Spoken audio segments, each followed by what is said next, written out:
Il était une fois un roi qui avait un fidèle serviteur. Et ce serviteur n'arrêtait pas de lui dire au roi « Dieu est bon et il ne fait pas d'erreur ».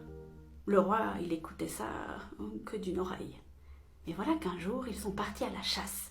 Et ils ont dû tuer un lion. Mais juste avant qu'ils puissent tuer le lion a sauté sur le roi et lui a arraché un doigt.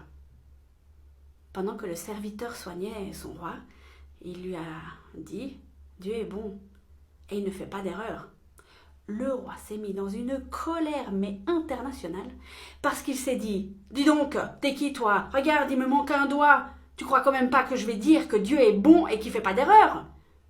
Et aussitôt, il a mis son serviteur en prison.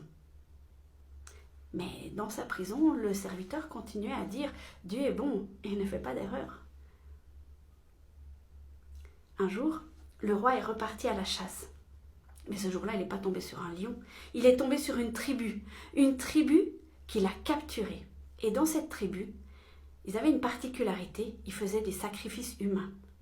Quelle aubaine, ils avaient un roi sous la main pour le sacrifier. Alors ils l'ont préparé en vue de leur cérémonie, mais juste avant qu'ils le sacrifient, ils ont vu qu'il lui manquait un doigt. Mais ils n'ont pas pu le sacrifier, parce que dans cette tribu, on ne faisait pas des sacrifices incomplets. Et ils ont relâché le roi. « Dieu est bon et il ne fait pas d'erreur !» s'est dit le roi. Évidemment. Donc il a couru jusqu'à la prison, il a délivré son serviteur et puis il lui a dit « J'ai bien compris la leçon, Dieu est bon, il ne fait pas d'erreur. Mais toi, t'as pas arrêté de dire ça en prison. Comment tu peux dire que Dieu est bon et il ne fait pas d'erreur ?» Le serviteur a souri, il a regardé son roi et il a dit « Si j'avais pas été en prison, c'est avec toi que je serais allé et c'est moi qu'ils auraient sacrifié. » Cher ami, je te l'accorde, c'est assez facile de dire que Dieu est beau quand tout va bien. Souvent quand ça commence à aller de travers, il y a une pensée qui s'installe en nous très rapidement. Si Dieu était bon, pourquoi est-ce qu'il me fait passer par là? La petite histoire que je vous ai racontée au début, elle prête assez à sourire. Puis quand on a toute l'histoire, on se dit « Ah ben évidemment, heureusement qu'on lui a arraché un doigt, heureusement qu'il a mis le serviteur en prison. » Et on avait toute l'histoire.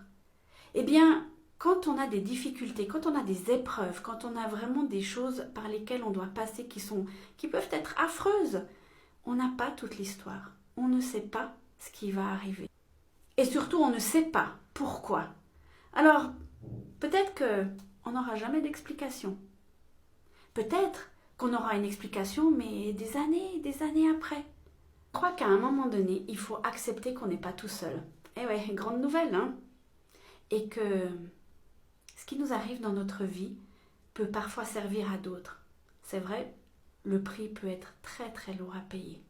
Et ça peut être tellement difficile, tellement compliqué, mais on ne connaît pas la finalité, on n'a pas toute l'histoire.